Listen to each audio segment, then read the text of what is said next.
Tragam-me os vossos heróis. Apresentem-me os vossos ídolos, grandes nomes, homens, mulheres, que realizaram grandes feitos na história da humanidade. Podemos falar de vários. Podemos nos lembrar tanto desse século quanto dos séculos passados. Grandes nomes que passaram pela história deixando grandes feitos. Podemos começar com Napoleão Bonaparte, século XVIII, grande imperador francês. Este líder que até hoje é estudado pelos militares, pela grandeza das suas estratégias de combate.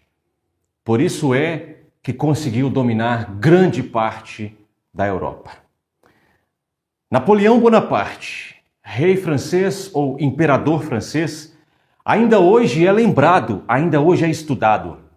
Nos livros de história constam os seus feitos.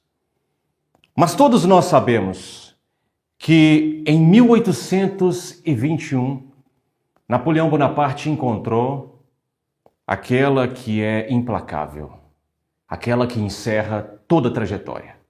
Em 1821, no dia 5 de maio, na casa Longwood, foi sepultado Napoleão Bonaparte, em Santa Helena, sua última habitação. Você pode falar também sobre o grande ativista político dos Estados Unidos da América, Martin Luther King Jr. Lutou pelos direitos civis do povo negro-americano, principalmente. Direito a voto, direito à igualdade, direito à dignidade. Martin Luther King, um pastor, usava do poder da palavra e o poder do convencimento da sua oratória magnífica para atrair multidões. Tanto é que em 1963, Martin Luther King, na Marcha de Washington, conseguiu atrair milhares de pessoas e ali ele proferiu o fatídico discurso I have a dream. Eu tenho um sonho. Esse discurso que certamente muitos de vocês já ouviram nos dias de hoje. Um discurso que tem muito mais que 50 anos, mais de 60 anos e ainda está na história como um dos grandes feitos, um dos grandes discursos da humanidade. Martin Luther King ainda hoje é lembrado como um grande líder norte-americano. Em 1964, Martin Luther King foi agraciado com talvez a maior das premiações que uma pessoa em vida possa receber, que é o Prêmio Nobel da Paz, pelos seus feitos em busca de paz, de justiça, de igualdade e de direitos. Porém, em 1968, a bala de um rifle no estado de Tennessee encerrou a trajetória de Martin Luther King.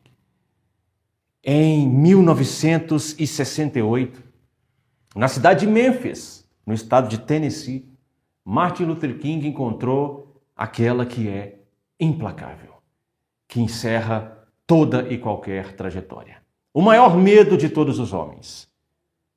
Martin encontrou a morte na varanda de um hotel, o Hotel Lorraine, em Tennessee. E na Geórgia, nos Estados Unidos, ele está sepultado. Você também pode trazer uma mulher para os grandes feitos da humanidade. E você certamente vai se lembrar de Madre Teresa de Calcutá. Uma mulher católica que dedicou a sua vida a favor dos pobres na cidade de Calcutá, na Índia. Dedicou os seus dias, dedicou o seu tempo no socorro dos necessitados, dos aflitos. Madre Teresa de Calcutá foi amiga de grandes nomes da história. Era amiga pessoal da princesa Diane de Gales. Madre Teresa de Calcutá conseguiu diversos recursos para abrir várias casas para praticar a caridade e a misericórdia. Madre Teresa de Calcutá ainda hoje é lembrada, é reverenciada, é respeitada como uma grande mulher que fez muito para a humanidade, que inspirou a muitas pessoas. Ainda hoje, quando você quer falar sobre um sinônimo de bondade, ainda hoje, quando você quer dizer que alguém é uma pessoa que pratica algo muito bom, muitas vezes nós falamos Madre Teresa de Calcutá. Ela foi uma mulher tão notável que em 1979 ela também foi agraciada com um dos maiores prêmios, se não o maior prêmio que é dado a uma pessoa pelos seus feitos a favor da paz, que é o Prêmio Nobel da Paz, 1979, confirmando ainda mais a grandeza da sua luta. Daquela mulher franzina, pequena, mas de grandes feitos. Porém, em 1997, Madre Teresa de Calcutá, quando preparando uma homenagem à sua amiga princesa Diana de Gales, ela encontra a morte de forma implacável. Um ataque cardíaco encerra a trajetória de Madre Teresa de Calcutá. Grandes os seus feitos em prol da humanidade, mas fora encerrada de modo assustador por aquela que encerra todas as trajetórias, que é o maior medo, o arrepio dos grandes e dos pequenos homens, das grandes e pequenas mulheres. Diante da morte não existe grandes feitos ou pequenos feitos. Diante da morte não existe sobrenomes poderosos, sobrenomes influentes ou sobrenomes pouco conhecidos. Quando a morte se aproxima, ela não quer saber se você vem de uma família de aristocratas ou se você vem de uma família de plebeus. A morte não pede certidão de nascimento. A morte não pede passaporte. A morte não pede nada que diga respeito aos feitos que você tenha realizado durante a vida. A morte não é paralisada pela quantidade de prêmios que você ganha durante a vida. A morte não chega no seu escritório e percebe que ali existe um prêmio Nobel da Paz e ela diz: não, então sobre este ou sobre esta eu não tenho poder. Não, a morte é implacável. 1997, o mundo chorou, o mundo lamentou. Foi um funeral digno de chefes de Estado, mas o corpo que ali estava sendo homenageado era o corpo da Madre Teresa de Calcutá, que se encontra sepultada em Calcutá, na Índia. Você também pode trazer a história de Jesus Cristo, um grande líder, um grande homem. Você pode chamá-lo, inclusive, de um grande profeta. Você pode dizer que é a pessoa mais pura que já andou sobre a terra. O único justo, que nele não havia injustiça. Aquele que parava qualquer marcha para socorrer um necessitado na beira do caminho. Aquele que afrontava o poder político e religioso da elite religiosa e política da sua época, em busca de trazer o evangelho da paz, do amor e da misericórdia de Deus. Jesus Cristo, um homem que tinha também o poder da palavra, falava e atraía multidões para o ouvir. Um homem que atraía a atenção tanto de mulheres abandonadas e aflitas, como de homens influentes, a exemplo de Zaqueu, a exemplo de Nicodemos, mas também de pequenas crianças que sequer sabemos os seus nomes. Há aproximadamente 2000 e alguns anos, na cidade de Betânia, esse homem faz um grande feito. Ressuscita o seu grande amigo, Lázaro. A sua fama corre por toda a circunvizinhança. Um homem que havia nascido na cidade de Belém, que era uma cidade não tão muito importante. Mas, um dia, em Jerusalém, na cidade de Jerusalém, esse Jesus, esse homem que fizera grandes feitos, realizara grandes curas, atraíra grandes multidões, esse homem, por mãos de iníquos, é condenado à morte. Ele também encontra a morte, essa que não quer saber em qual ano, em qual era, em qual cidade você nasceu. Ela não quer saber, não importa a ela se você já praticou o bem, se você praticou o mal, se você curou o enfermo, se você socorreu os pobres, para ela não faz o menor sentido, não faz a menor diferença. Então, na cidade de Jerusalém, em uma data que nós não conseguimos precisar, também encontrou Jesus a morte. A morte, quando ele estava pendurado no madeiro, foi-lhe implacável. Jesus, a exemplo de Napoleão Bonaparte, a exemplo de Martin Luther King Jr., a exemplo de Madre Teresa de Calcutá, Jesus também deu o seu último suspiro e morreu. A exemplo de Napoleão, Martin e Madre Teresa, Jesus também teve o seu corpo preparado para um sepultamento e também foi sepultado. A exemplo de todos eles, Jesus também teve os seus amigos chorando e lamentando pela sua morte.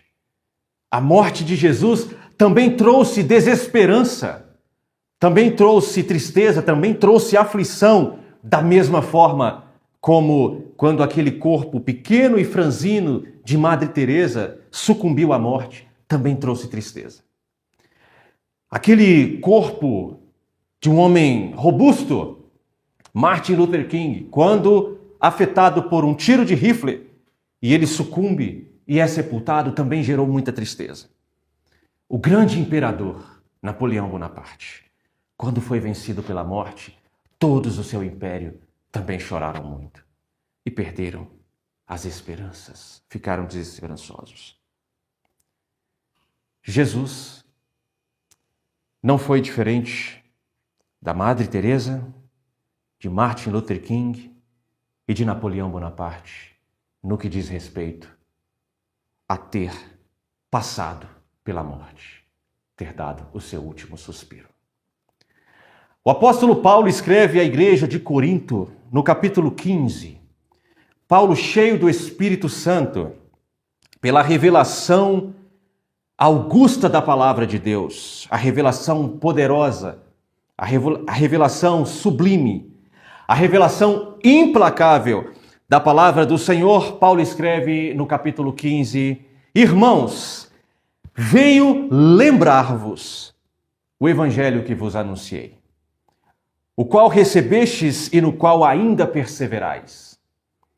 Por ele também sois salvos, se retiverdes a palavra tal como vos-la preguei, a menos que tenhais crido em vão. Antes de tudo, vos entreguei o que também recebi, que Jesus Cristo morreu.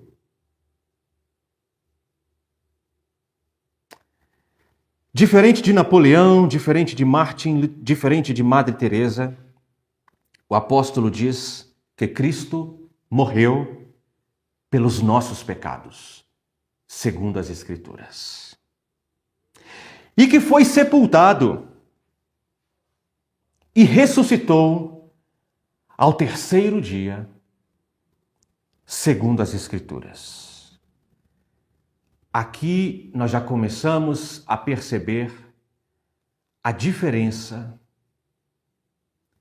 entre a morte de Cristo e a morte de todo e qualquer grande homem ou grande mulher, grande ídolo que tenha passado pela humanidade.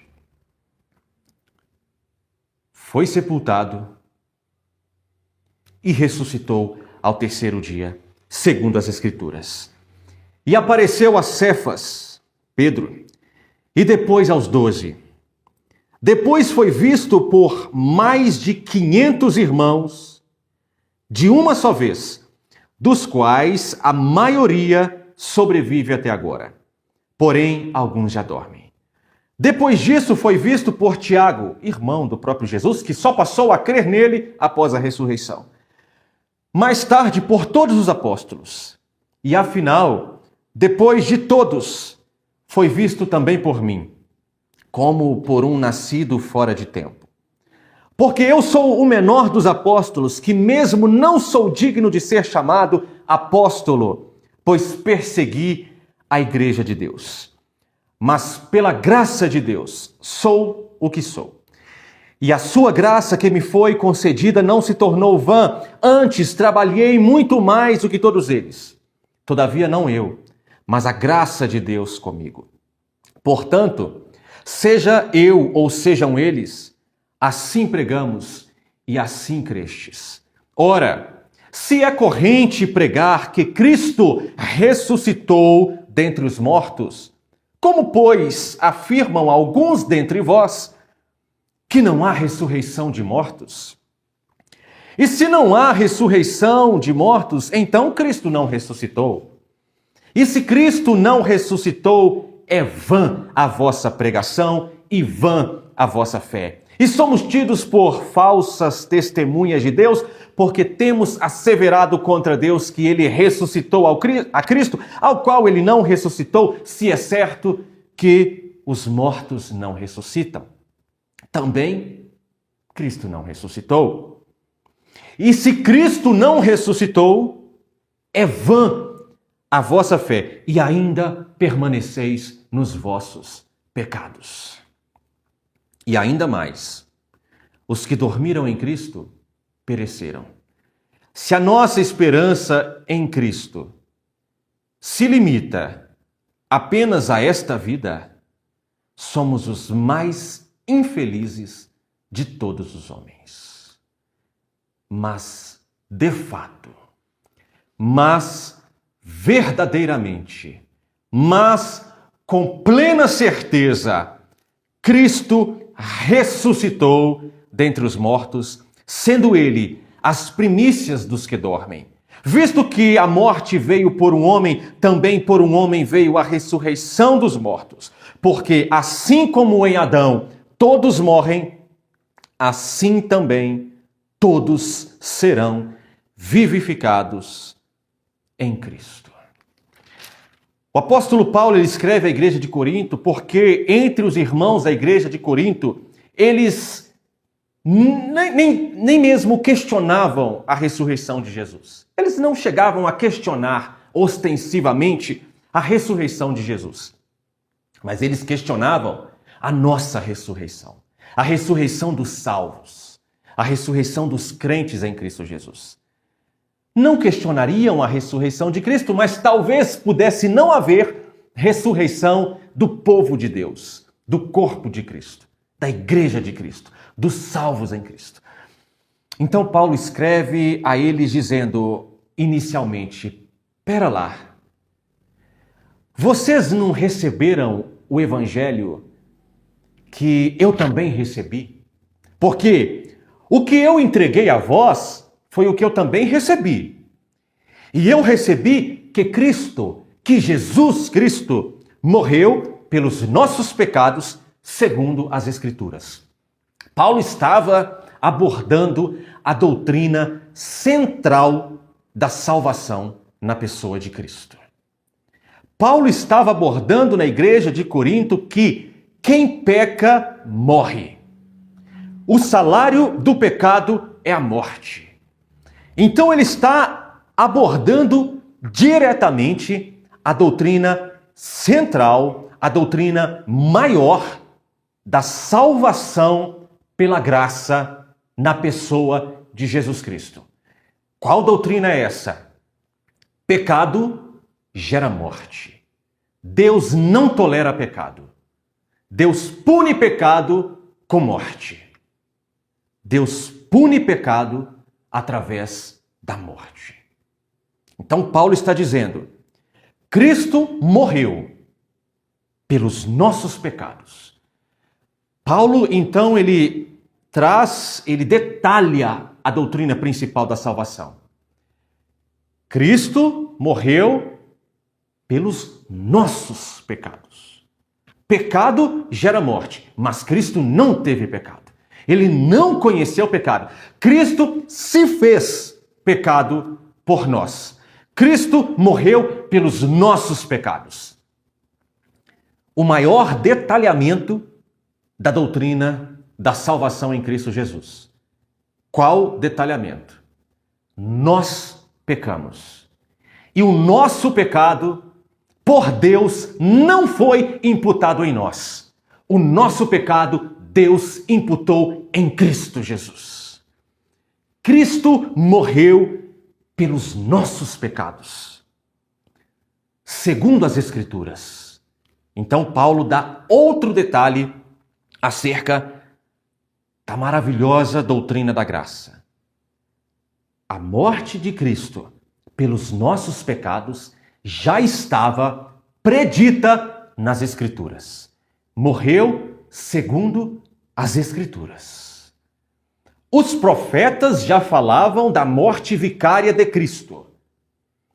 Todos os homens que foram chamados antes por Deus para prepararem o caminho do Senhor, falaram sobre a morte vicária de Cristo.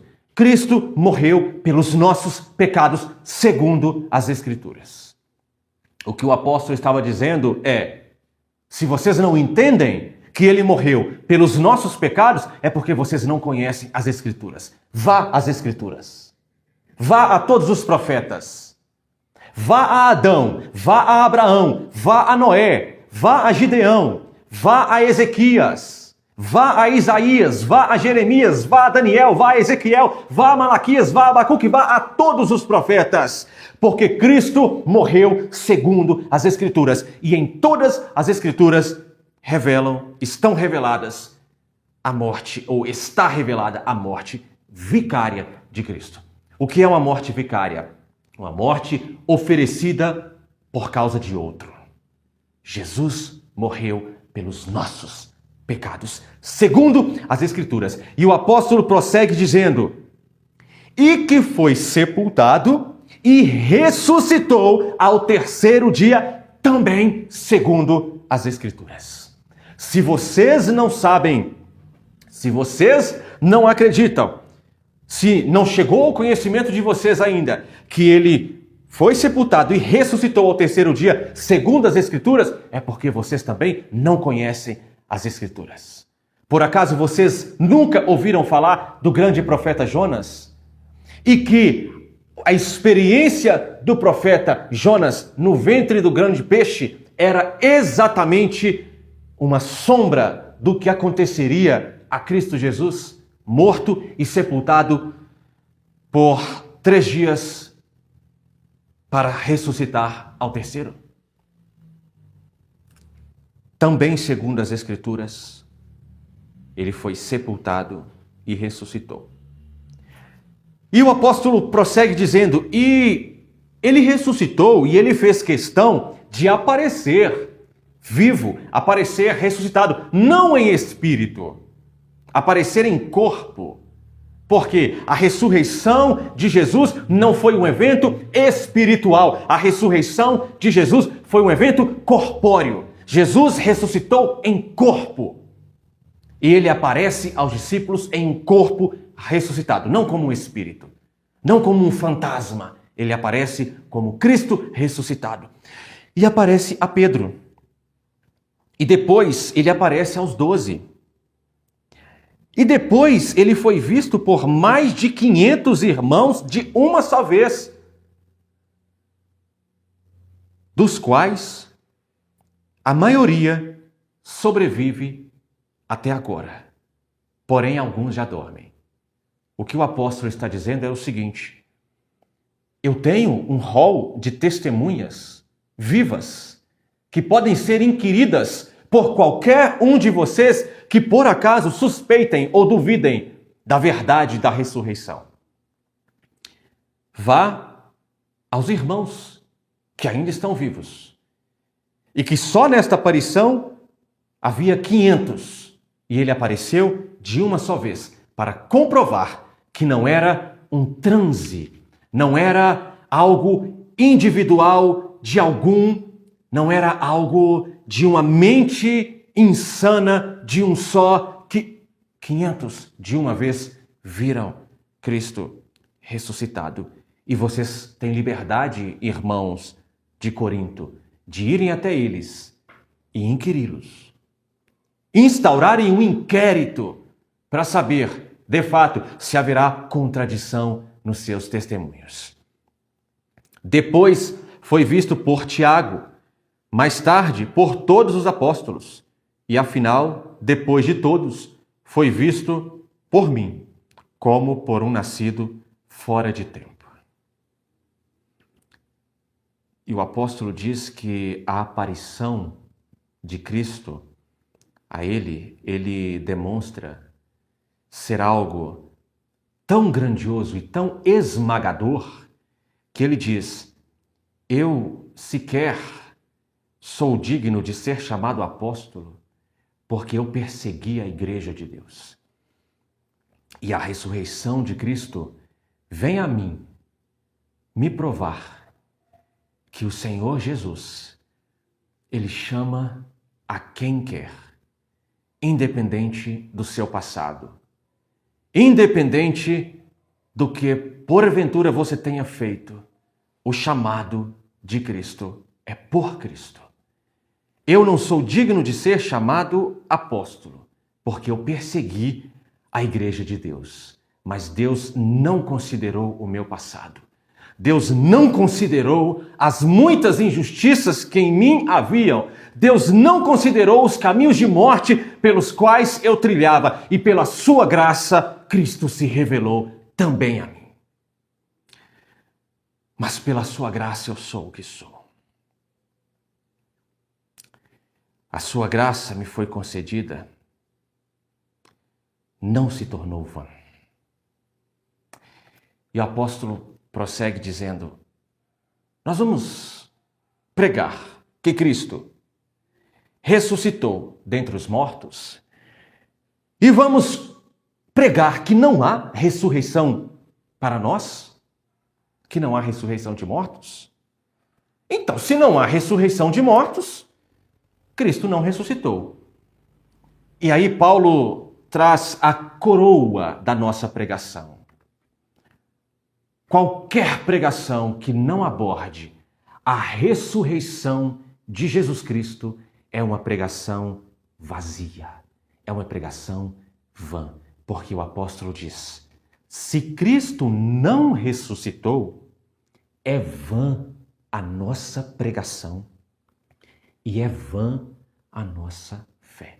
Qualquer pregação que não apresente um Cristo ressuscitado é uma pregação vã, e a fé nessa pregação é igualmente vã.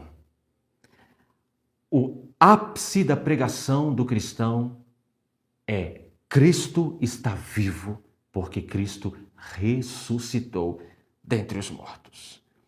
E se Cristo não ressuscitou, é vã a nossa pregação e vã a nossa fé. E somos tidos por falsas testemunhas de Deus, porque temos asseverado contra Deus que ele ressuscitou a Cristo, ao qual ele não ressuscitou, se é certo que os mortos não ressuscitam.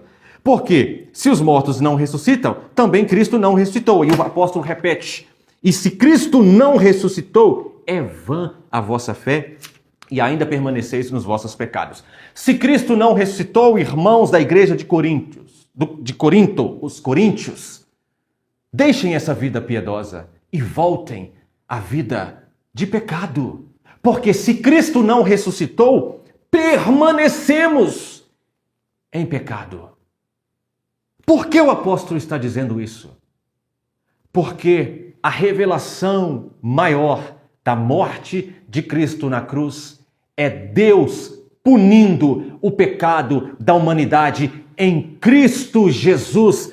É Deus dizendo ao mundo e fazendo ao mundo a verdade de que agora não é mais o pecado que em vós opera. Agora o que em vós opera é a vida pelo Espírito Santo de Cristo. Aleluia. Vós já não sois mais escravos do pecado, porque o pecado foi sepultado com Cristo. E em Cristo tendes a vida eterna, livres de pecado. Tem uma canção que eu me lembrei agora que eu não posso deixar de falar sobre ela. Livre de pecado, vós quereis ficar, olhai para o Cordeiro de Deus. Ele morto foi na cruz para te salvar. Olhai para o Cordeiro de Deus. Paulo diz: se Cristo não ressuscitou, é vã a vossa fé. Vocês estão acreditando em que o pecado já venceu vocês. Se Cristo não ressuscitou, Cristo não é maior que Napoleão, não é maior que Martin Luther King, não é maior que Madre Teresa, não é maior que Moisés, não é maior que Abraão, não é maior que João, não é maior que nenhum. Se Cristo não ressuscitou, a morte, que é consequência do pecado, que atingiu todos esses grandes homens, o venceu para sempre. Então é vã a vossa fé. Porque vocês estão perdendo tempo acreditando em uma viva esperança, se a vossa esperança sucumbiu à morte. Se a vossa esperança foi vencida pela morte, logo a vossa esperança não é maior, não é maior, não é melhor. Se a vossa esperança foi vencida pela morte, logo você não crê e não vive a vida de um Deus que é todo-poderoso. Mas seria um Deus que é poderoso até a hora da morte. Então esse Deus não seria poderoso. Poderoso de fato seria a morte. Cultuemos então a morte. Adoremos então a morte. Façamos altares à morte. Porque se Cristo não ressuscitou, vitoriosa é a morte. E não Cristo. E não o Pai. Cheio do Espírito Santo, o apóstolo fala: se a nossa esperança em Cristo se limita apenas a esta vida, somos os mais infelizes de todos os homens, porque lutaremos, caminharemos, batalharemos e no fim morreremos. E a nossa trajetória, a nossa esperança será conosco sepultada para sempre. Pelo ímpeto do Espírito do Senhor, o apóstolo diz: mas de fato, mas verdadeiramente, mas com toda certeza, Cristo ressuscitou dentre os mortos, sendo Ele, não nós, aleluia, Ele, as primícias dos que dormem. Ele é o primeiro. As primícias eram os primeiros frutos entregues ao sacerdote, para que depois tivesse acesso ao restante da colheita. Cristo é a primícia dentre os mortos. Cristo foi entregue ao Pai ressuscitado, para que depois nós, que somos o fruto da sua colheita, nós que somos o fruto do seu penoso trabalho, também sejamos entregues ao Pai para a glória de Cristo Jesus. Aleluia! Porque assim como em Adão todos morrem, assim também todos serão vivificados em Cristo. Cada um, porém, por sua própria ordem. Cristo, as primícias. Depois, os que são de Cristo na sua vinda. Se você, por acaso, tiver a oportunidade de ir a Santa Helena, na casa Longwood, você verá que ali encontram os restos mortais do grande imperador francês, Sua Majestade Napoleão Bonaparte. Se você tiver a oportunidade de ir à Geórgia, nos Estados Unidos da América, você verá os restos mortais de Martin Luther King, o grande ativista pelos direitos civis. Se você tiver a oportunidade de ir a Calcutá, na Índia, você verá os restos mortais de Madre Teresa de Calcutá. Mas se você tiver a oportunidade de ir ao Jardim do Sepulcro, se você tiver a oportunidade de ir a Jerusalém, você não terá a oportunidade de ver os restos mortais de Cristo Jesus. Porque diferente de qualquer outro que passou pela terra, Cristo morreu à semelhança de todos os homens. Mas ao terceiro dia, com o poder do Espírito do Senhor, diz a palavra de Deus, que o Espírito do Senhor atuou sobre o corpo de Cristo, que estava sepultado, que a pedra estava fechando o sepulcro, que os guardas estavam diante do sepulcro. Diz a palavra do Senhor, que pelo Espírito, o Senhor Deus ressuscitou a Jesus Cristo dentre os mortos. Não há restos mortais de Jesus Cristo, porque Cristo ressuscitou e foi assunto aos céus e vive eternamente. Jesus ressuscitou, por isso é que o apóstolo diz: Cristo, Ele é a nossa Páscoa. Cristo é a nossa Páscoa. Cristo é o Cordeiro de Deus que tira o pecado do mundo. Não há ausência de pecado em nenhum homem. Não há nenhum nome dado entre os homens que importa que sejamos salvos. Somos salvos única e exclusivamente através do nome de Jesus Cristo. Cristo Jesus, que foi entregue por Deus como Cordeiro que tira o pecado do mundo. Só há salvação em Jesus Cristo. Ele é a nossa Páscoa. Amém.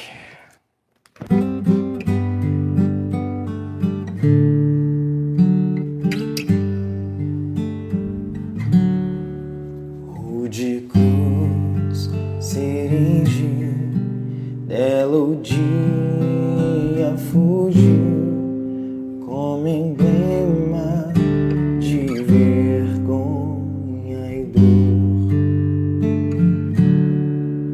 Mas eu sei que na cruz, nesse dia, Jesus deu a vida por mim, pecador. Sim, eu amo a mensagem da cruz, seu triunfo, meu gozo será. Pois um dia, em lugar de uma cruz, a coroa Jesus me dará. Desde a glória dos céus, o Cordeiro de Deus ao Calvário humilhante baixou.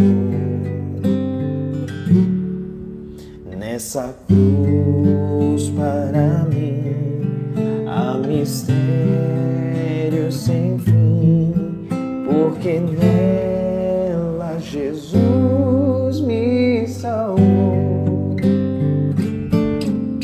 Sim, eu amo a mensagem da cruz, seu triunfo, meu gozo será. Pois um dia, em lugar de uma cruz, a coroa Jesus me dará.